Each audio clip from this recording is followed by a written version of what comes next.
Hello, এই যে তোমরা দেখতে পাচ্ছ আমার হাতে মাইক আছে, তা সত্ত্বেও আমাকে এখন ভয়েস ওভার দিতে হচ্ছে। তার মানে বুঝতে পারছো আমি কতটা পাগল। আমি সমানে তখন বকে গেলাম, বাট আমি মাইকটা অন করতেই ভুলে গেছিলাম।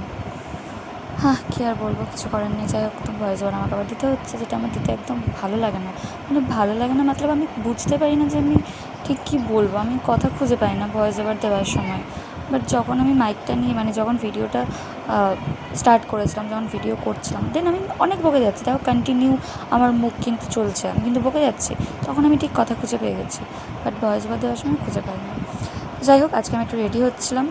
আজকে ছিল আমার দাদার ছেলের অন্নপ্রাশন, তার জন্য রেডি হচ্ছিলাম। তো দেখছো আমি বুঝতে পারি না যে আমি ভয়েস ওভারের সময় কী বলবো। ব্যাস আমার ইচ্ছে করলো একটুখানি যে গেট রেডি, ভিডিও শ্যুট করা যাক। দেন আমি এটা শ্যুট করছিলাম। আর আমার রেডি হওয়াতে সেরকম কিছুই নেই, জাস্ট দেখতেই পেলে একটু ময়েশ্চারাইজার ছিল, দেন সানস্ক্রিন, দেন ফেস পাউডার। মেকআপ করে ভাবলাম আমি, বাট ইচ্ছে করলো না, যা গরম পড়েছে।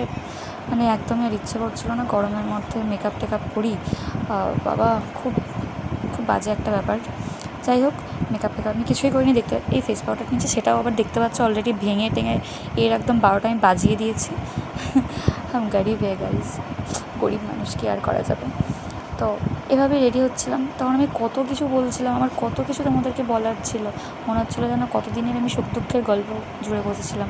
কিন্তু পরে যখন দেখছি আমি মাইকটাই অন করিনি, উঠেছে ফোনের ভিডিও অন করলে যেটুকু ভয়েস যেরকম ওঠে সেরকম উঠেছে, বাট পাশের সাউন্ডগুলো এত উঠেছে না, ঠিক আমার আসল কথাগুলো শোনা যাচ্ছে না। আর যেহেতু একটা অনুষ্ঠান বাড়ি, তো চারিদিকে লোকজন তো আছেই বাড়িতে, তাদের আওয়াজ বেশি শোনা গেছে, আমার ভয়েস শোনাই যায় না। বাট এবার আমি রেডি হয়ে গেছি বকতে বকতে। দেখে নাও কিছু ছবি। টাটা।